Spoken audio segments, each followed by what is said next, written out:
Welcome. This year's festival is made possible by the generous support of our sponsors, BCTV, Tim Mayo, the National Endowment for the Humanities, the Stepansky Family Charitable Trust, Vermont Humanities Council, and Vermont Public Radio. We would also like to thank our many advertisers and encourage you to support them. The festival is run entirely by volunteers, but has real expenses, so we encourage you to make a donation to one of our donation boxes. Please take a moment now to turn the ringer off your phone, but feel free to take photos with it and share them on social media. So, Turkey, Lebanon, Jordan, Egypt, we live in an age when almost 5 million Syrians have fled Iraq, and the UN estimates that 6.6 million more are internally displaced with Syria. Aleppo was one of the oldest cities in the world, one that has suffered more than any other dateline in Syria's prolonged civil war. It's ground zero on the frontier of mayhem and madness, an ancient city split between the government of the east and the government held west and the rebel east. Alia Malek's book, A Home That Was Our Country, begins with the First World War, when 500,000 Syrians died of famine, and survivors of the Armenian genocide arrived from Turkey. She was born in the U.S. as the daughter of Syrian parents from Damascus who longed to return to their native land, but instead began an unplanned life in diaspora, losing my voice, as immigrants. Alia graduated from Johns Hopkins University and obtained a law degree at Georgetown University. She was hired by the Department of Justice at the end of the Clinton administration and worked under the Bush administration until 2003, before she received her master's in journalism from Columbia. In April 2011, she moved to Damascus, Syria, and wrote anonymously for several outlets from inside the country as it began to disintegrate. Her reporting from Syria earned her the Marie Colvin Award in November 2013. She returned to the U.S. in May 2013 for the launch of Al Jazeera America, where she was a senior writer until October 2015. After her departure, she was a Puffin Foundation Writing Fellow and at the Nation Institute and in residence at the McDowell Colony. In 2016, she was honored with the 12th Annual Hyatt Prize of the Humanities. Tom Sleigh is an author of 10 books of poetry, including Army Cats, the winner of the John Updike Award for the American Academy of Arts and Letters, and Spacewalk, which won the $100,000 Kingsley Tufts Award. His new book, The Land Between Two Rivers, Writing in an Age of Refugees, is a collection of essays on refugees in the Middle East and Africa, and it was published simultaneously by Grey Wolf as a companion piece to House of Fact, House of Ruin, his latest book of poems. Sleigh recounts his experiences inside the militarized zone and refugee camps, demonstrating how writing explores the complexities of human experiences during the time honoring political emotions. He has received the Shelley Award from the Poetry Prize Society, a fellowship for the American Academy in Berlin, and a fellowship in this, I'm not even going to try to pronounce that. Civatella. Yeah, anyway. He's won many awards. He's a distinguished professor at the MFA program in the Hunter College, and he lives in Brooklyn. And during the last decade, he's also worked as a journalist in Syria, Lebanon, Somalia, Kenya, Iraq, and Libya. Cara Blue Adams, who is moderating today. Cara is a fiction writer. Her stories have appeared in the Narrative, Kenyon Review, Epoch, the Missouri Review, the Mississippi Review, and The Sun. She's a recipient of the Missouri Review William Penn Prize and the Kenyon Review Short Fiction Prize, judged by Alice Hoffman, and was named one of Narrative's 15 Below 30. Her awards include the New York State Arts Council on the Artist in Residence Exchange Grant, and scholarships and fellowships to the Breadloaf Conference. And she was just named an emerging fellow at the Center for Fiction in New York. Cara grew up in Vermont, actually in Brattleboro, and she lives in Brooklyn. And she teaches at Seton Hall. So all three of you, we're done. Please join us.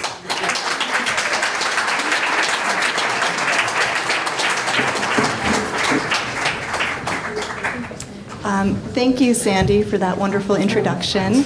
And thank you all for being here. I'm very excited to be in conversation with these two wonderful writers. I thought that I would ask you both to begin perhaps by just talking a bit about your background and what it was that led you to these particular book projects. Alia, would you? Thank you. Thank you, Sandy, for inviting me. It's really lovely to be here on this panel. And it's, I think, my first time in Vermont, like actually not just driving through Vermont, and it's already been amazing.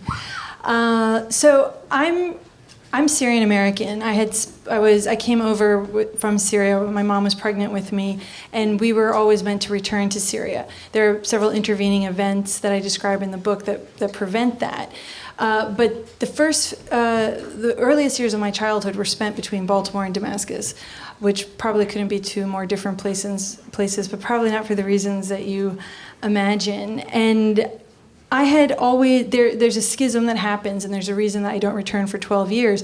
And in that time, there was sort of a blending in my consciousness of Syria with my grandmother. They sort of suffer a similar fate in many ways. And I had always wanted to write a book about Syria. Growing up as an Arab in the United States, I sort of had been subjected to the kind of simplistic narratives about the Middle East and about Arabs that all of us have, any of us who were around in the 70s and the 80s and the 90s, and regrettably it's not much better in the last 20 years either. And I had always wanted to write a book about Syria, and I had always wanted to write something focused on my grandmother, because I sort of wanted to tell a story of a place that was quite different than what I had been told in this country that it was. But the sad reality is there was never a market for such a book. There was never a market for a book on Syria. And it was only after the current crisis that there was any kind of interest. And so I packed up my life. I was living in New York City in 2011, and in January and February started to happen. Tunisia and Egypt started to sort of signal the beginnings of what was hoped to be an Arab Spring. And as I say, even though I was born in 1974, it felt like I had been waiting for that moment since 1967, sort of in the collective defeats of the Arab armies, and when the Arab world really kind of started to freeze under the yoke of authoritarianism that was justified because of this constant existentialist threat. And when it seemed like things were starting to finally give in the Middle East, and that Syria might be, on the cusp of something, I also wanted to be there. In part out of, and now this seems so naive, but out of optimism and the hope that something new was about to come. And having been a human rights lawyer and then a journalist, that there might be skills that I had to offer, but also to be part of the storytelling and the chronicling, because given how, that part of the world had been presented, I felt like there was a role to play as somebody who sort of inhabits both worlds. Well, thanks so much to the festival for inviting me here. It's great to be here with Alia and Cara, and thanks to all of you for coming today. As I think my bio made clear, I never started out to write journalism. I spent most of my writing life until about 2007 as a poet, and I, even though I've published this book, weirdly I feel like a sort of amateur in terms of journalism. I'm not apologizing for that. That's just the nature of the beast. And the way in which I began to do this journalism really happened through happenstance. A small organization called the Trans-Arab Unity Foundation asked me to go to Lebanon and Syria, mainly to meet Palestinian refugees and write about them from a different kind of perspective than was normally written about. And so I went there in just after the civil war. Just after the war between Lebanon and Israel. And so the real reason the real reason why I went is because I had always been curious about the Middle East, partly because of the sort of relentless way in which it had been portrayed. Because when I went to Iraq, that was one of the most extraordinary experiences, because all throughout my youth, Iraq was a sort of place in which basically there were only two kind of people. There were either blown up bodies, or there were people who were doing the blowing up. And so when I got the opportunity to do this, I was, very, very excited, and I did a tremendous amount of background reading.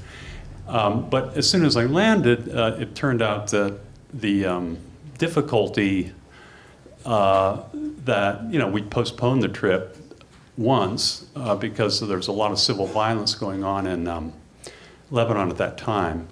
But anyway, as soon as we arrived, basically a kind of mini civil war broke out there. The worst internal violence that they'd had since the 15-year Civil War.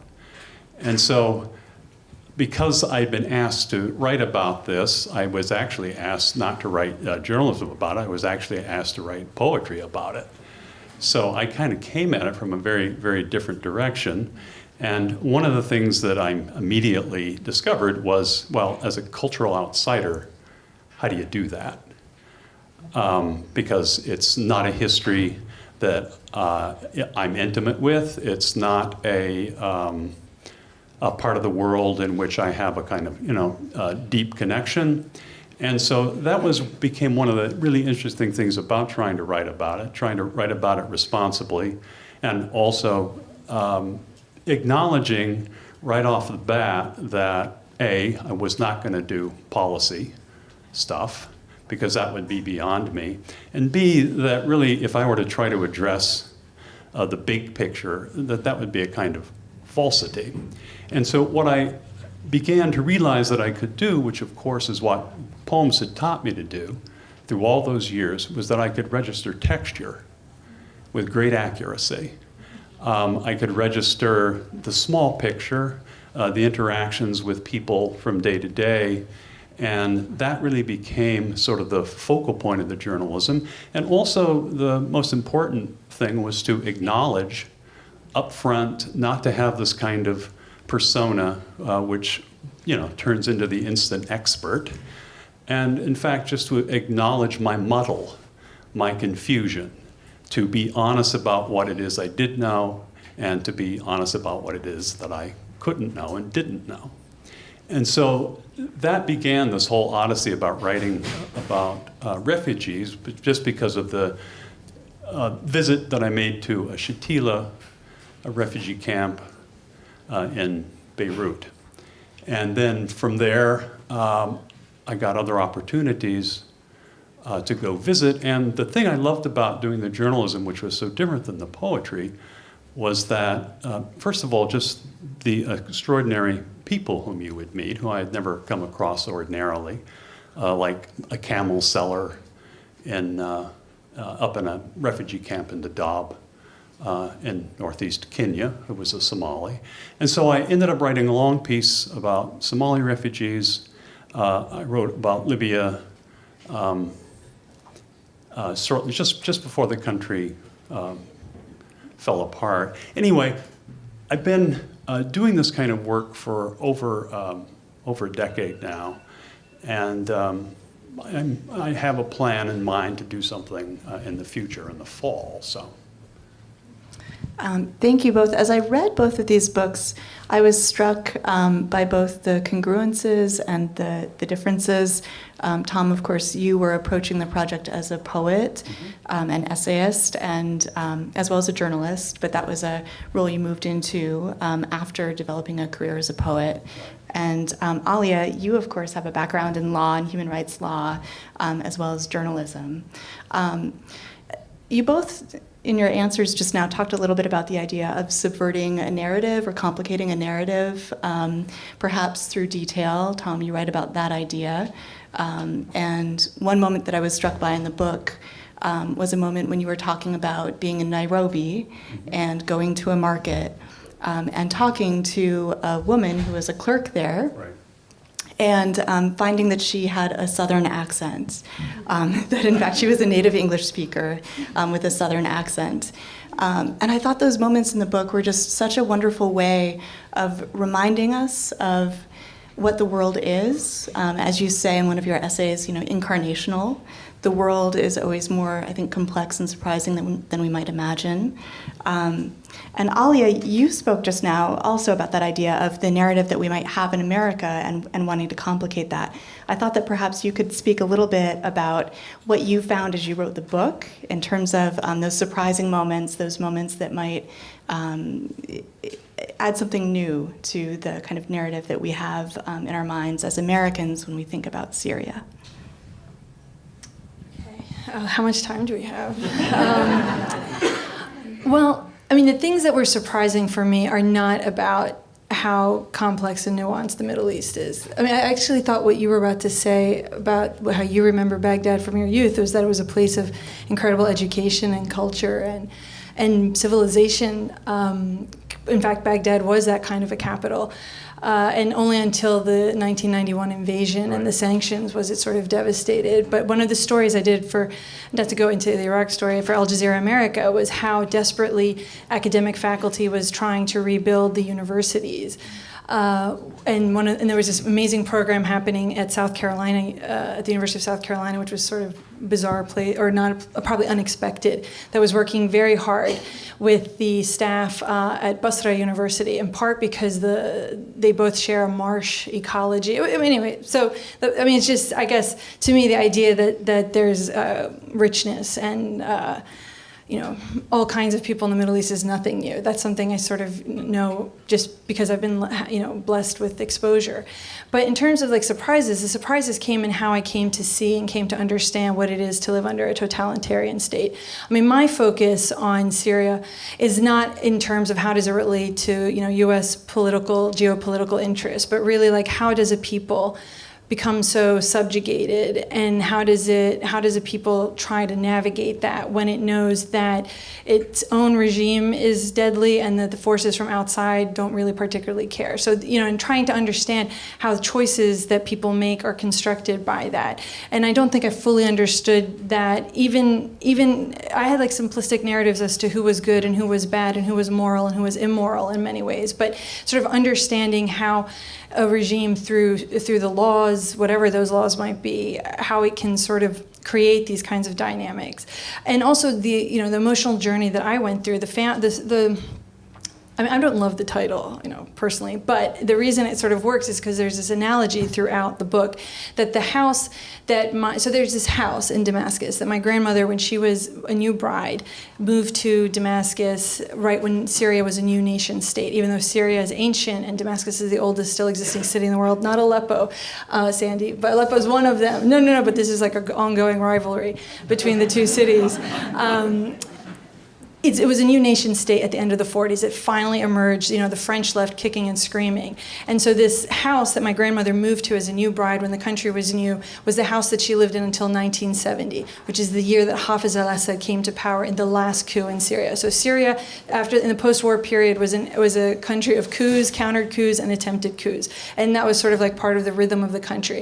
1970 brings Hafez al-Assad to power in the last coup. And within a month of when Hafez al-Assad came to power, my grandmother had rented out the same house to a man from the army.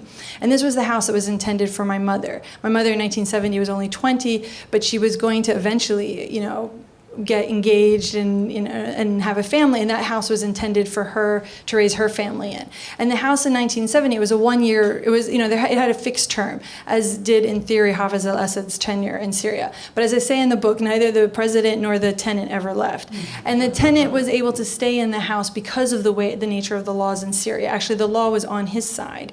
And so I sort of had this narrative in my head about that family and what kind of people take a house, because they stayed, so to continue the analogy, the law was on his side until 2004, when there was a kind of a amendment to the law that said if you can take this person to court, and if you can agree on the price, you can pay that squatter to leave to the tune of 40% of the house's value.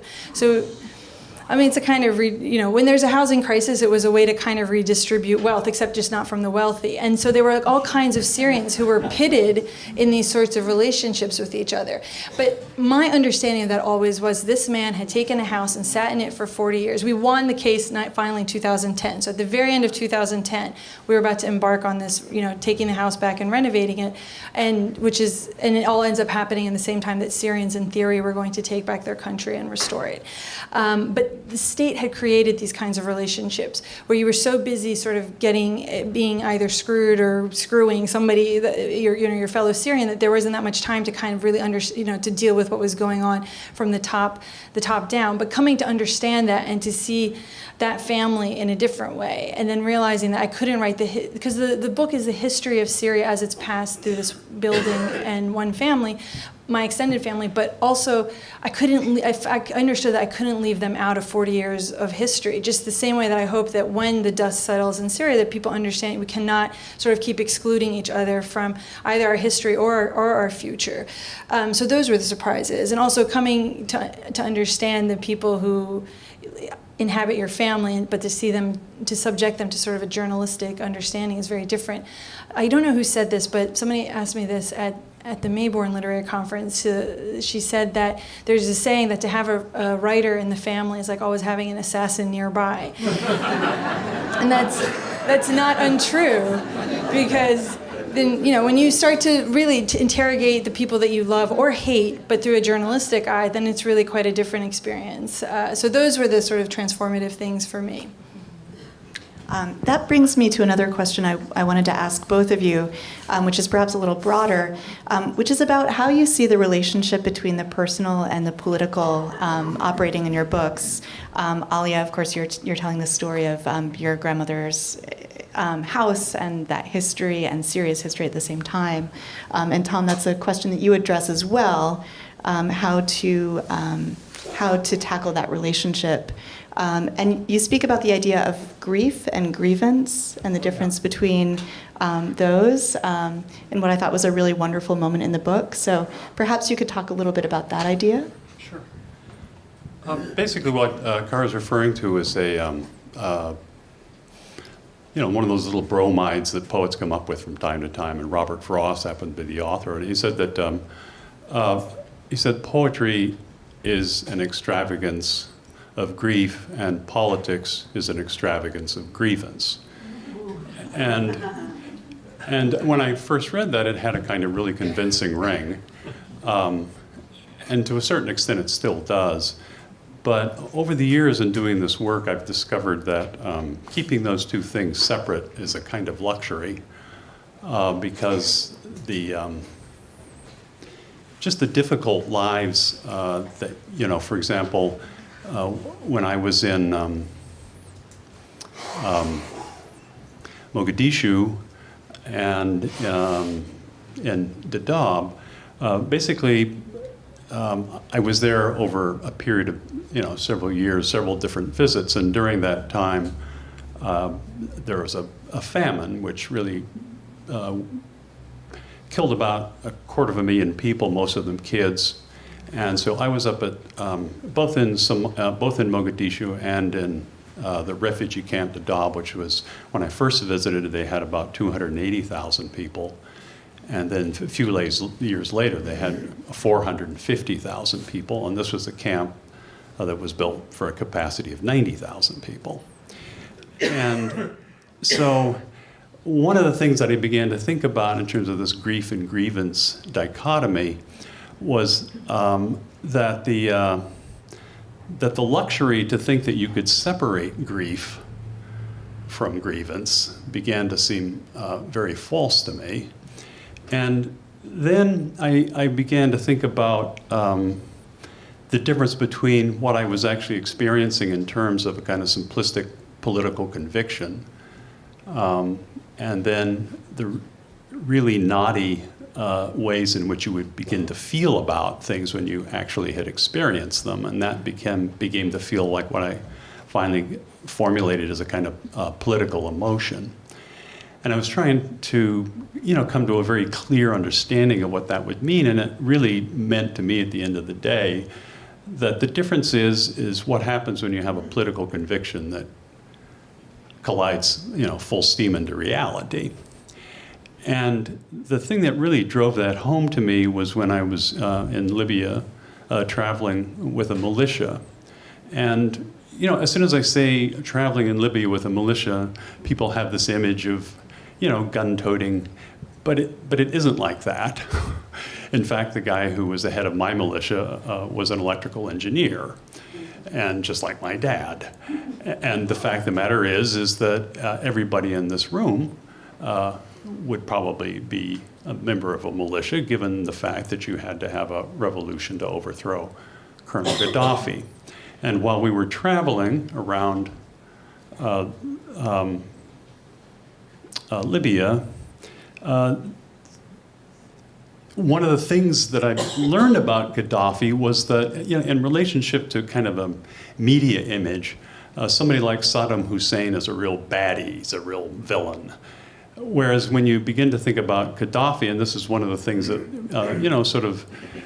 there was a sense of real irony about all of the militia members about who Gaddafi was, because Gaddafi, if you Google Gaddafi plus hats,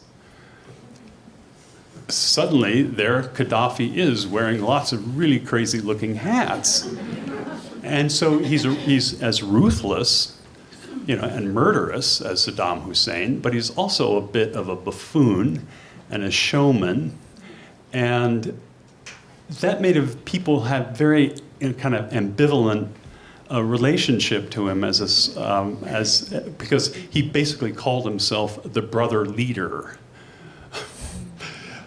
So of course, the political conviction that all of us shared was that, he needed to go. But then they showed me a video and which I think you can still see on YouTube. They showed me a video of, Gaddafi's, last few minutes. And that is, he's pulled out of a culvert, and then he's thrown over the hood of a truck, and he's beaten to death, essentially. And so that, for me, the feeling of Gaddafi has got to go, and then the sympathy even for a ruthless, murderous, but still a fellow creature, the complexity of what I was feeling at that moment, that's the kind of complexity that I wanted to write out of. Political emotions, not my own particular political convictions. And that partly has to do with kind of writerly imperative that when I do write out on my political convictions, I'm incredibly boring. And, nothing fresh comes to me in terms of the language. So. And would you like to speak to that question? So the reality is, I think, that it is very hard for people who've been subjected to the kind of messaging that we have in this country about the Middle East and the people that live in the Middle East. It's pretty hard to see them as people and to empathize with them. And I think the lack of empathy has sort of been one of the major reasons that have sort of guided our reactions as individuals to what happens there and our policy as a country to what happens over there.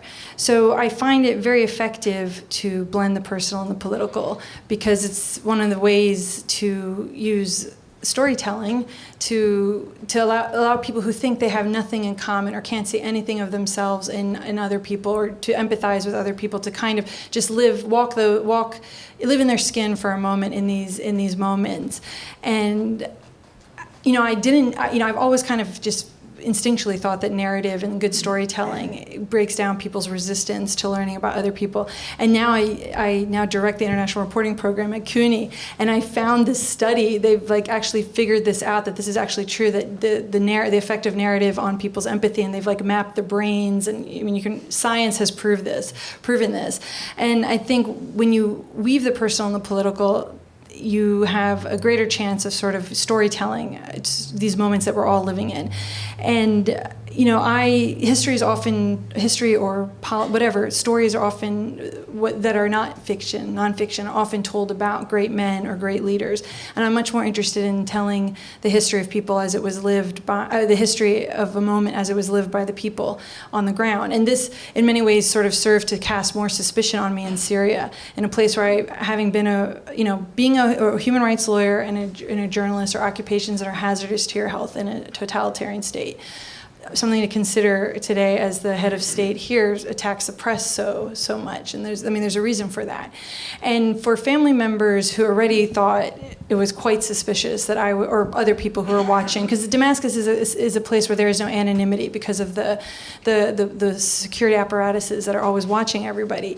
And for family that already thought, it's like once you've been in the United States and no longer live in Syria, you're sort of tainted by whatever that is perceived. So there was all these suspicions that I might be a spy for whom nobody ever got that far, but just that she was a spy. And the fact that I was telling people I wanted to write a book about my grandmother just seemed to further confirm that, because they would say, but who was she? She was nobody, so that story can't be true. And I think that these are the people, because right now we're all living a moment, whatever moment this is in the US, any day, at any time in the world is a moment. And so experiencing that moment through ordinary people, I think, is a lot more telling than just telling it from above. And so I found that has been effective, because people who think they don't care about Syrians anymore, hopefully when they read the book, and I've gotten a lot of letters, it seems that it can be quite an effective tool. And I have to say, it's because my characters are super charismatic and their charisma lies in their flaws. So it's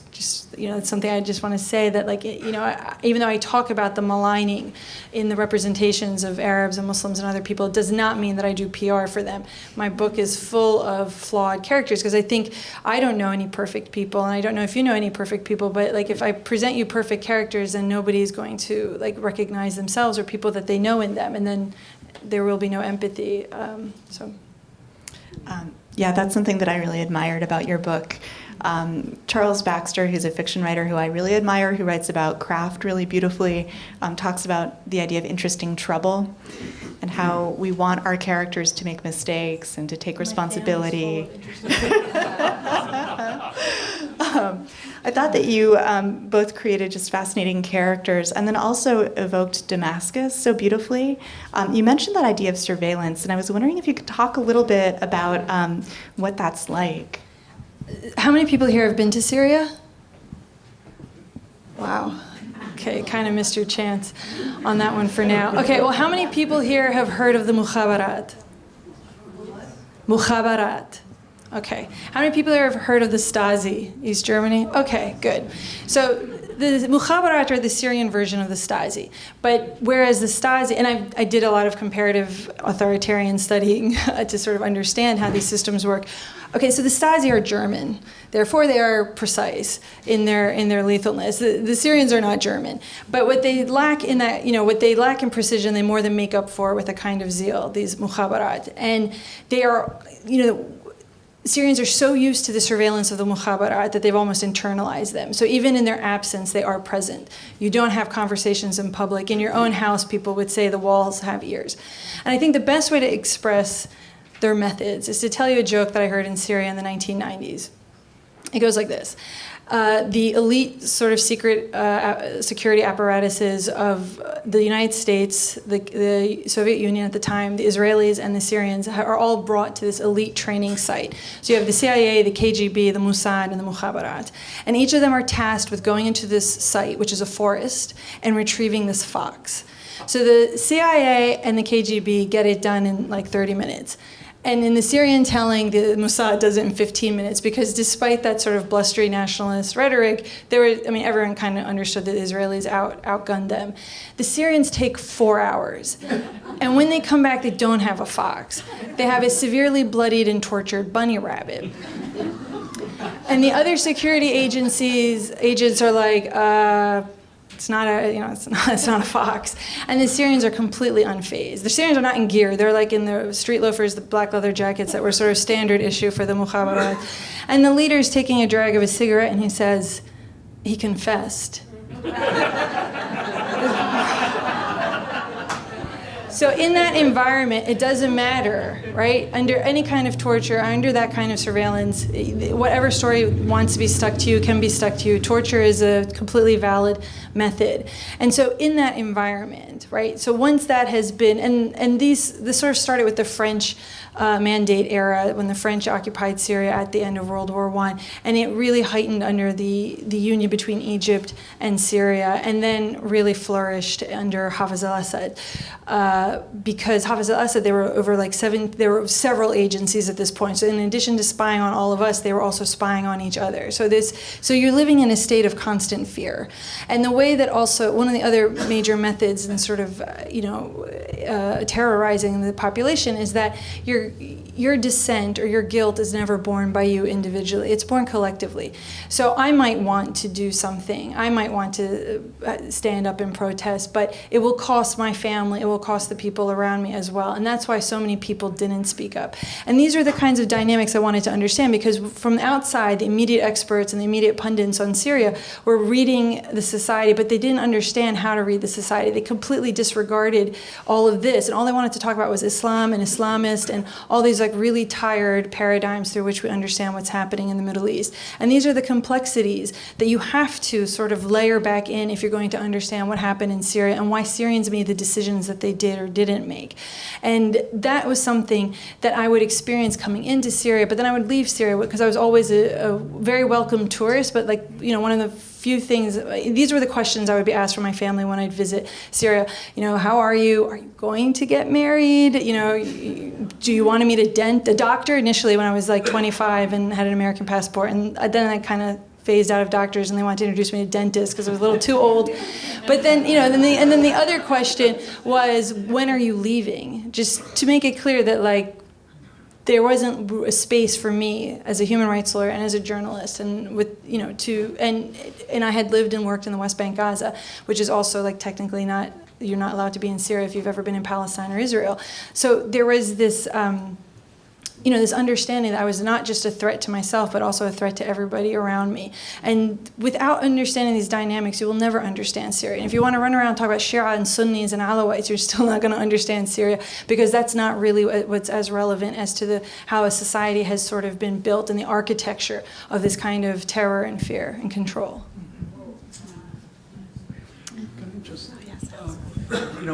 When Alia told that joke, I heard the joke in a slightly different version. They're going into the forest, and it's exactly the same.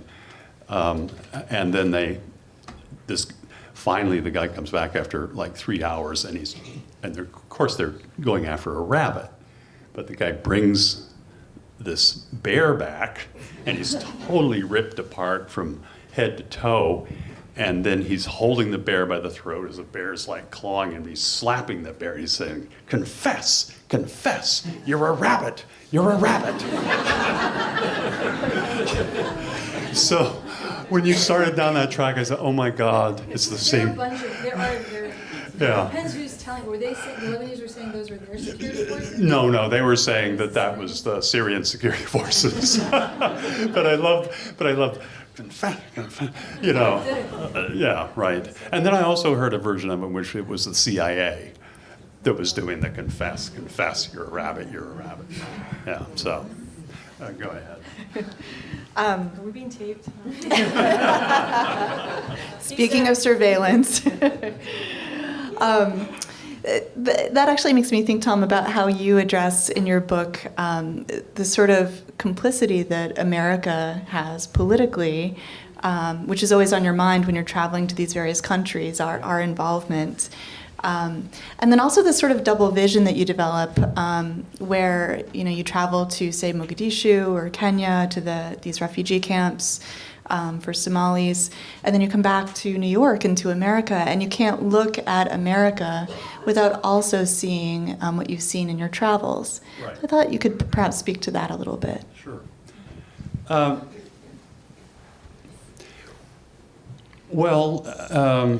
My experience is quite different than Alia's, because she has a long history and belongs to the place in a certain sense, whereas I don't belong to any of these places. And nonetheless, one of the things that enables me to write the kind of journalism that I do write is that because I don't do policy, that it takes me several visits and actually over several years to actually write one piece, even though they're long form. And that is because in order for me to write about a place, at least, insofar as I feel like it's accurate, is the place has got to imprint on my nervous system. And then once it does, then I feel as if I can write about it.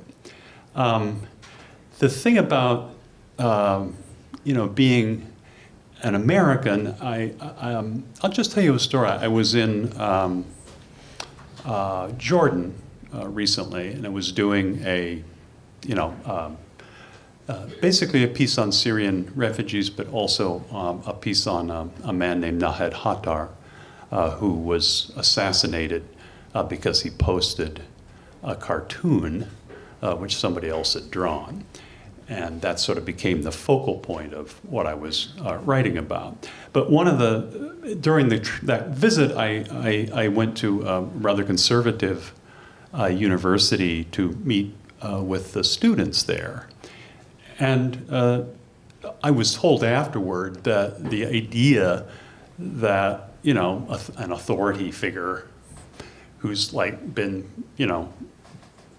made to seem as if they are a professor, that you would never in a million years subject that authority figure to questions from the students, because it's a very conservative educational tradition there, at least at the university I visited. But that was basically the format, is, people were allowed to ask me any question that they wanted to ask me. And so one of the students raised her hand and she said, Professor Sleigh, which I winced because, I didn't even get a BA, but what the fuck? Said, Professor Sleigh, do you really think that you can escape your ideological formation as an American? And I was stumped. Because, there was a whole kind of Foucauldian understanding of, systems of discipline. And what was interesting about it was I kind of stumbled through my answer. And then afterward, she came up to me. And as I was thinking about the answer, I think, well, what would an American be in her terms? Would it be a capitalist? Would it be an aggressor? Would it be this? Would it be that? And I just had no idea. And then she came up to me afterward and said, I have something to confess. And I said, oh, what's that? And she said, I write poetry too. and then we had a good laugh, and then we went to lunch and we talked about movies, So in one sense, my ideological formation of American kind of went by the board in the conversation, even though it was in the background of everything that was said. And then in a very different example of that, I went into a jewelry store because I was looking for something to bring back home.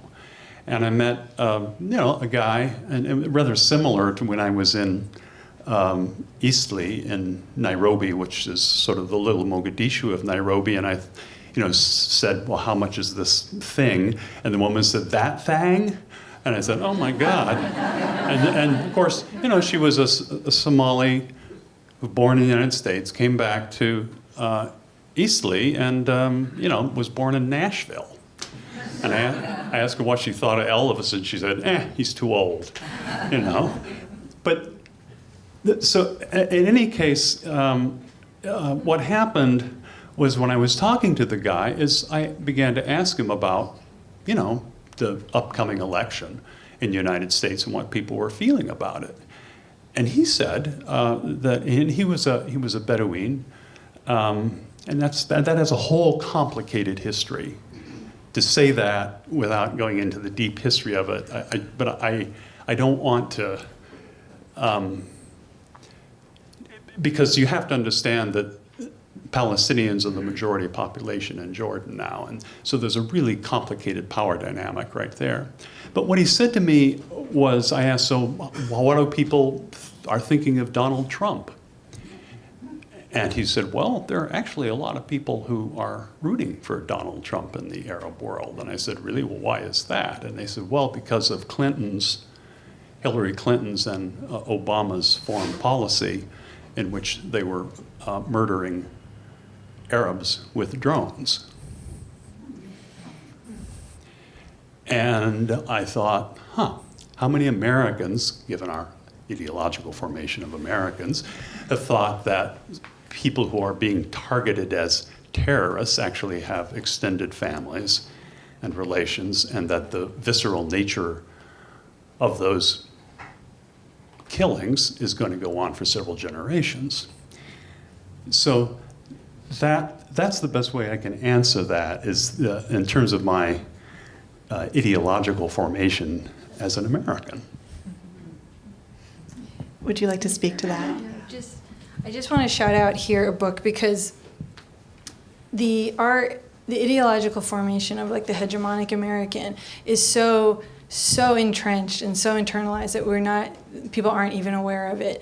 And I want to recommend another person's book. It was the finalist for the Pulitzer Prize. It's Susie Henson's Notes on a Foreign Country, because it is a stunning polemic in which she takes that apart and also goes through the history of why it is that Americans are perpetually innocent about their role in the world. And and it's full of anecdotes, and this happens in the Middle East. She's a white woman, so it's like it's not a book that necessarily will come as a surprise to diaspora Americans. But she for example tells an anecdote in the book where she meets an Iraqi. She's a New York Times Magazine writer, and this is all in her book, and she's like sent to cover Greece, Turkey, Iraq, and all these places. She always sort of asks them a question as to like what's going on and why is what's happening in Greece happening? Why is what is happening in Turkey happening? And every single one of them, wherever she goes, starts the story like 50 years before with an American intervention. And each time it's a surprise to her. And the idea that it would be a surprise to us in the Middle East that Arabs are pissed off and Pakistanis and Afghans are pissed off about the drones is also like a very, very American thing. And she's asked this one Iraqi man, she's like, so what was Iraq like in the 80s and 90s and the aughts? And he just kind of laughs, and he's like, it's always so funny how little you know about us when you had so much to do with what happened in each of our lives. And that phenomenon is so American, and it's such a part of our ideological formation. So if you're interested, in addition to our books, you should also be picking up Susie Henson's book, because it is damning how she goes through the history of this, the actual history of the other side of the Truman Doctrine, the other side of the Marshall Plan, including to the MFA programs, apparently, fiction MFA programs. That part was new to me, that the CIA actually had something to do with encouraging a lot of like suburban white men fiction, because like they didn't want leftist in fiction programs. They didn't want a kind of outward looking fiction, because oftentimes fiction is the most powerful and motivating human empathy. So read that book and then like cry over that, but also understand why it is that would even come as a surprise to us. Because Susie, she has this beautiful sentence. I just taught this in class a few days ago. That's why I still have it in my memory. She says something about like, it's always like, it's a sort of a very uniquely American thing to always be surprised at how betrayed a lot of the world feels by us, because they have been trying to tell us in different ways, from the violent to the nonviolent, forever.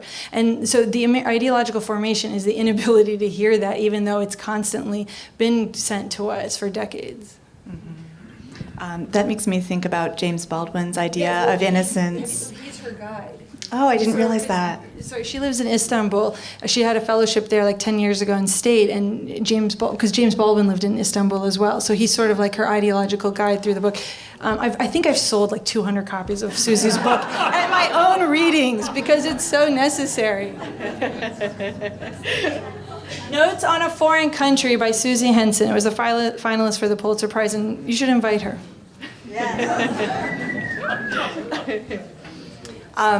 Well, I was hoping that you might each agree to read just a small passage from your book, so that the audience could hear a little bit. Would that be possible? What do you want us to read?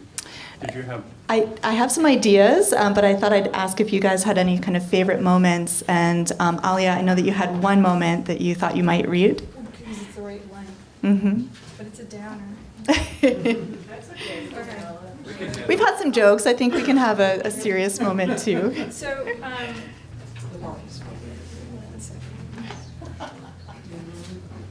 okay.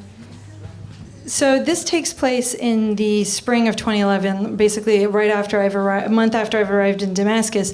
And what happened in Tunisia and Egypt, in many ways, was kicked off. Like a lot of the sort of anger that boils over, is the catalyst is often was the murder of young people, and so this is sort of about what could have become that in Syria. And I read it. I've been reading it, especially. I feel like I see it differently now that we're sort of in a Trump era, where the news in of itself is being attacked, and this concept of fake news, which distressingly was really one of the pillars of how the Assad regime answered everything that was happening. It said all the news was fake, and the Al Jazeera had built sets, and that wasn't really Syria. So it's just something to think about in terms of why these tactics, when you see these tactics here in a democracy, like why they should be alarming. And the other thing that I'll read it, and then I think it'll be clear. But this is not the tone of the entire book. Hamza's school portrait became ubiquitous. It showed a chubby boy wearing a polo shirt under a baby blue sweater. The background looked like a blue sky swirled with the yellow of the sun, rays of light radiating from the center that almost cast a halo around Hamza's head.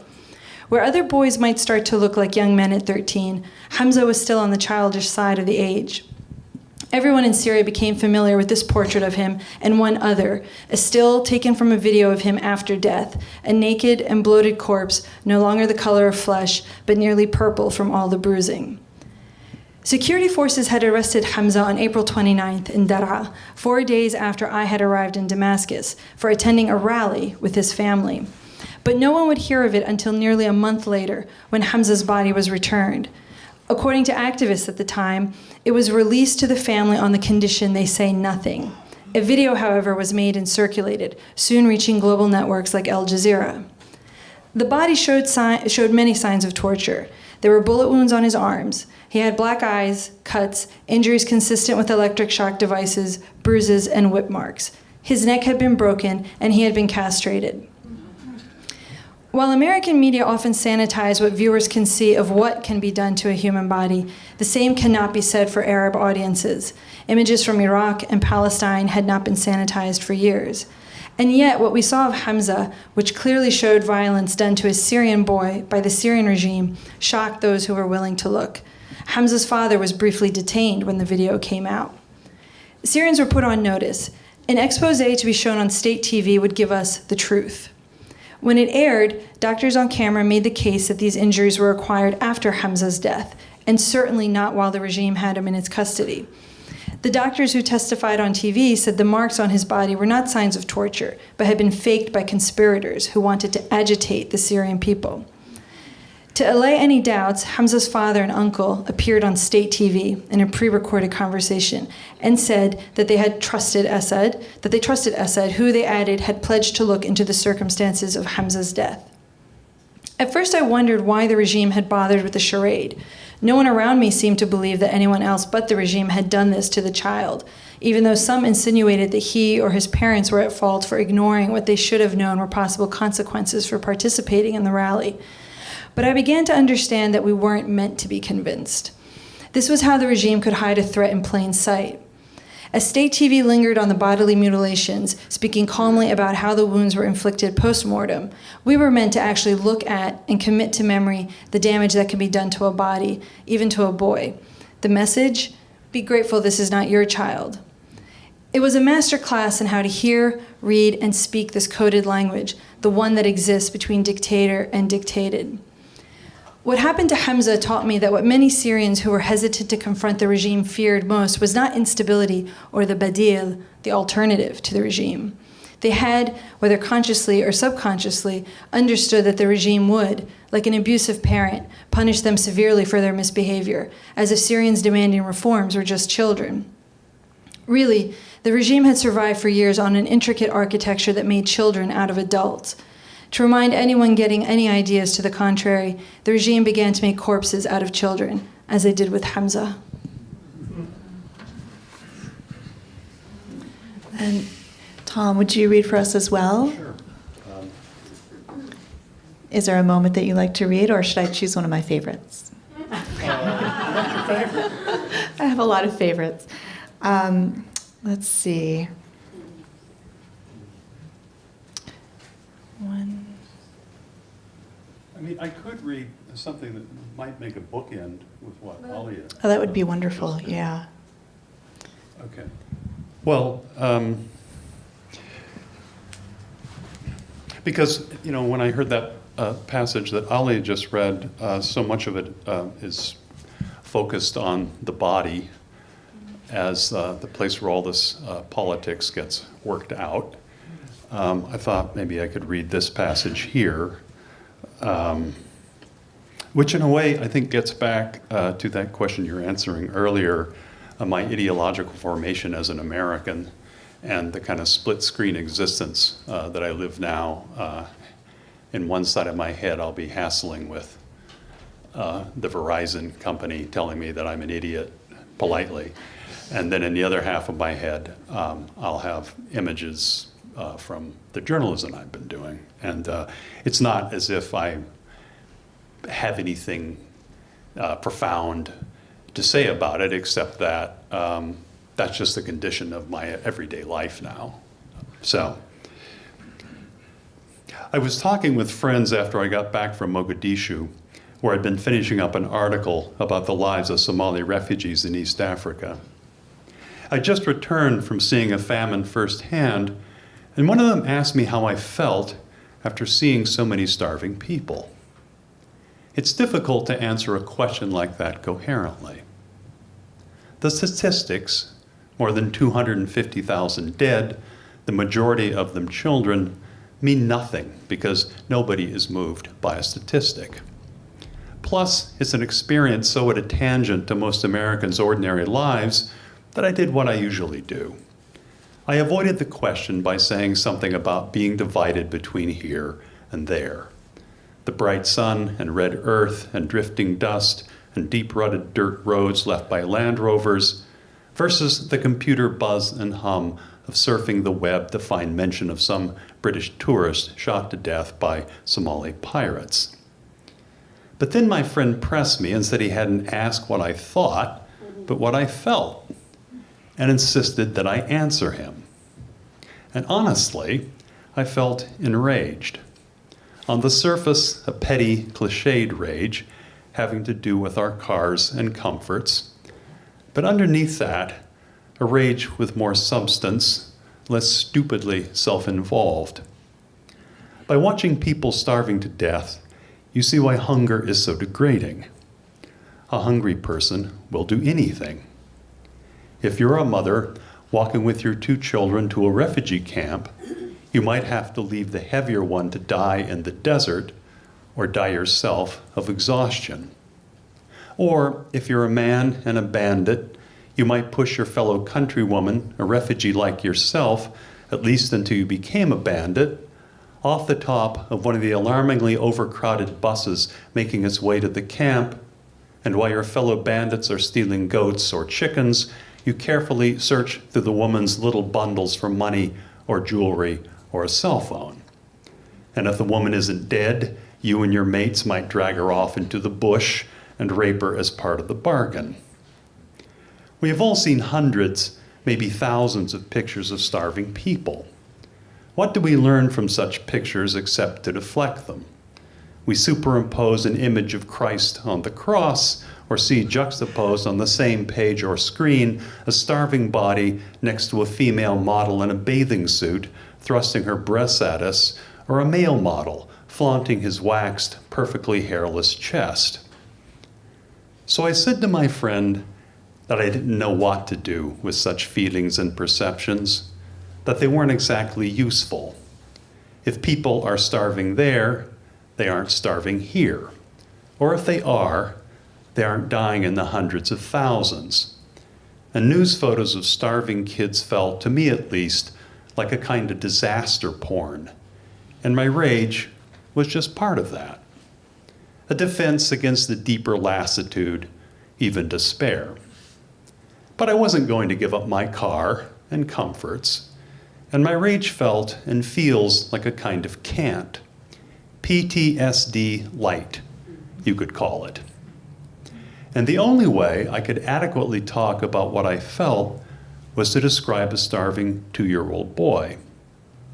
His head lolled in his mother's lap, and he seemed listless, on the verge of coma, or the apathetic drowse that precedes it. But his mother had been given by one of the matrons of the feeding station in downtown Mogadishu a nutritional biscuit made of vitamin-fortified peanut slurry called Plumpy Nut. And as she carefully unwrapped it, whether from the smell or some inner alarm built into the species, he roused himself. She gave it to him, his eyes suddenly focused, and he began to eat. After a few bites, as the sugars hit his system, his whole body gathered strength, and he sat up, suddenly alert. He ate the biscuit slowly, and by the time he'd finished, he was taking in his surroundings, particularly the shiny silver foil that the biscuit had come in. He took the foil from his mother and began throwing it up in the air, playing with it, recovering in a few moments, because of the sugars, the instinct to play.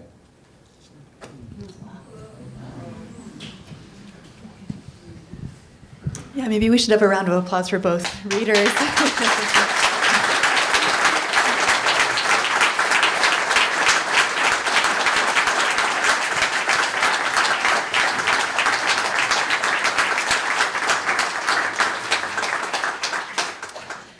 I thought that perhaps as a concluding question, I would ask each of you to talk a little bit about what your next book project might be. And then if we have a few minutes left, perhaps the audience may have some questions to ask you as well. So in the summer of 2015, when the massive outflux of refugees was crossing the Mediterranean, I was on deadline for this book, blew totally through it, and sort of decided to go to Turkey and go to Greece because I was steeped in writing this book on Syria.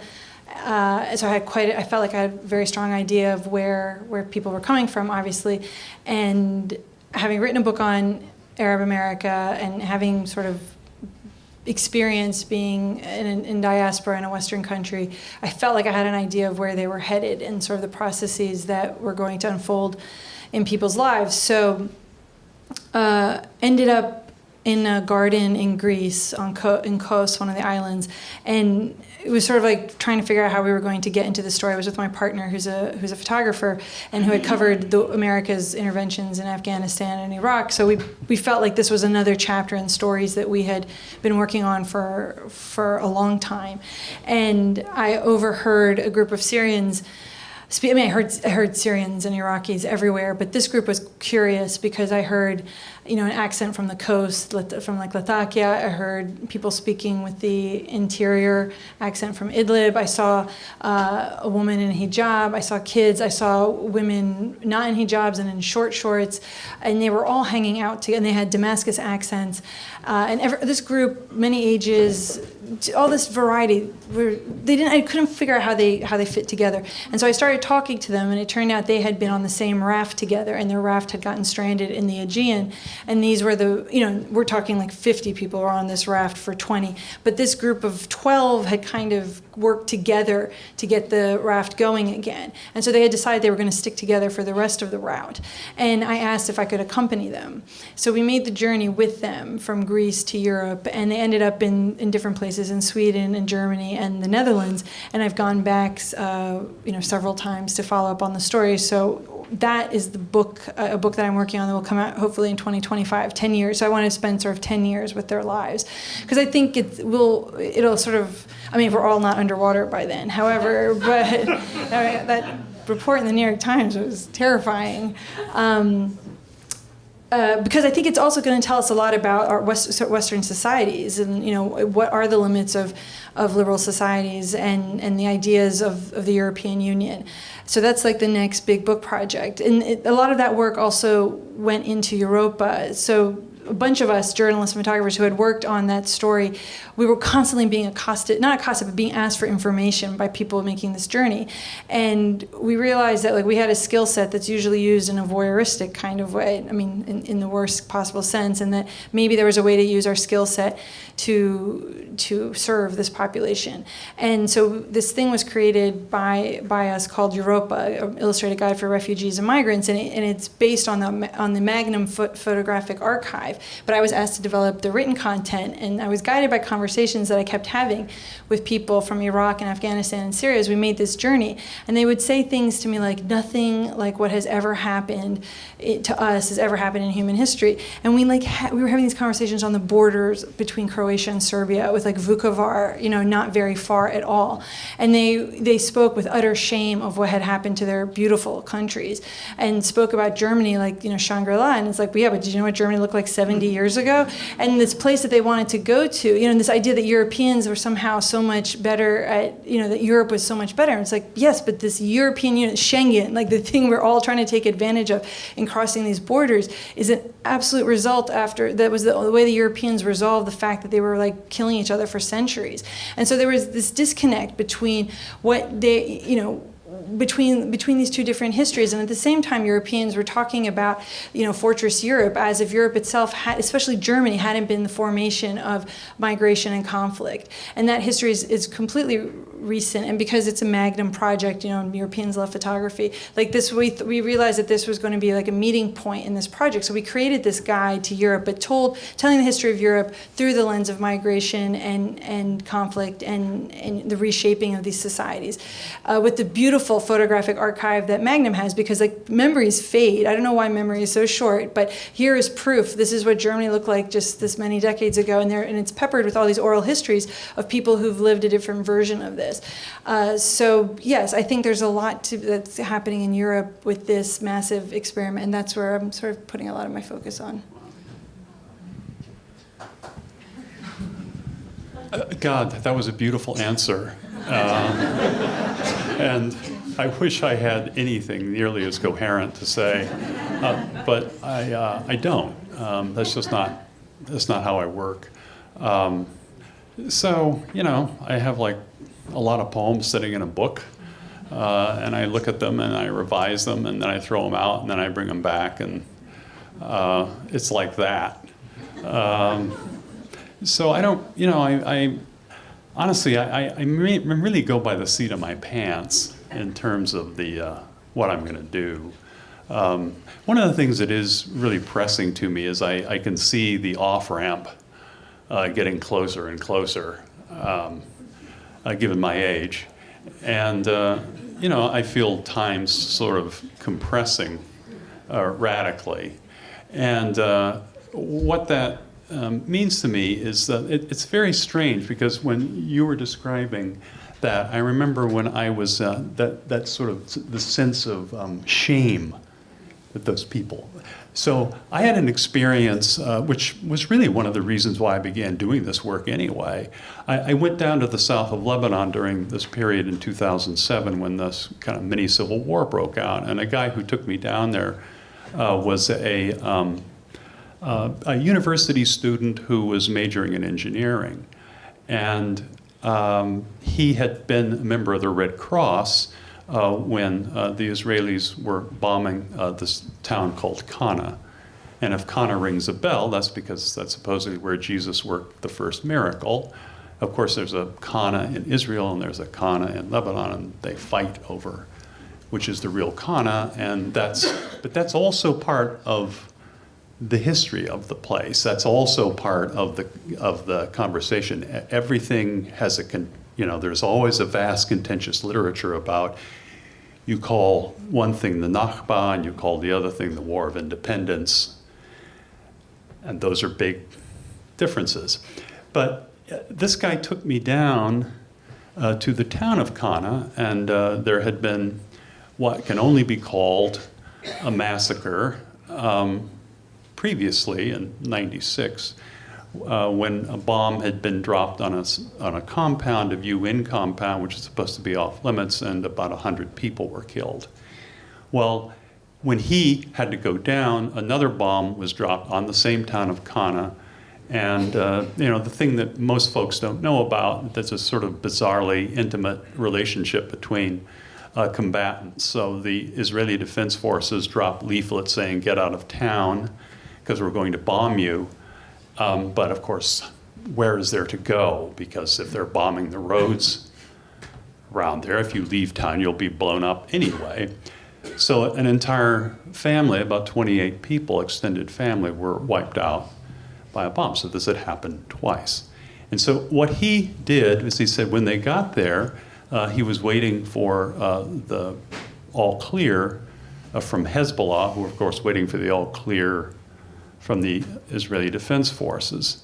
And he said that when they finally went in to actually help people, is one of the strangest experiences that he discovered was the sound of cell phones ringing, constantly ringing.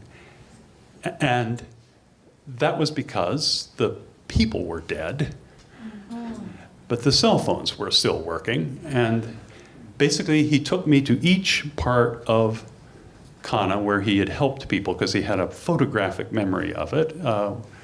And he hadn't been back there in a year. And he took me to this one particular place, and he began to tell me this story about how it was quite dark, a lot of smoke around, the planes had just cleared off, and there was a young girl who had been buried up to the neck in rubble. And so he unburied her up to her armpits, because then he thought he could pull her free. And he picked her up under her armpits, and he said she wasn't there. And I said, well, what do you mean she wasn't there? And she said, well, the bottom half of her was not there. And I could see that he was very distressed, and I just said, well, we don't have to talk about this. You don't have to tell me about this. And he said, oh no, I'll tell you my story, but you have got to promise to tell it. And so that was the thing that really got me started. But then the weirder thing about it, and this gets to Alia's point, is that right next to where this child had been, there was a plastic thigh of a child's doll. And we both looked down at it at the same time, and it was sort of both banal and atrocious, and neither one of us knew what to say, and I kept my mouth shut, and he just looked at me and just said, all this, how embarrassing. And that just stunned me that would be his response. All this, how embarrassing. And so, whatever my next project is, I intend to continue to do this work. I have an idea in mind for something that we're going to do in Moria, hopefully with Syrian novelist Imhalik Khalifa, but I don't want to talk about it much because I might jinx it. So, yeah. If we have a few minutes left, or are we out of time? Yeah. Okay. But they can answer questions when we're signing books. Yes, so please buy books, and then the authors can answer questions. Maybe one last round of applause.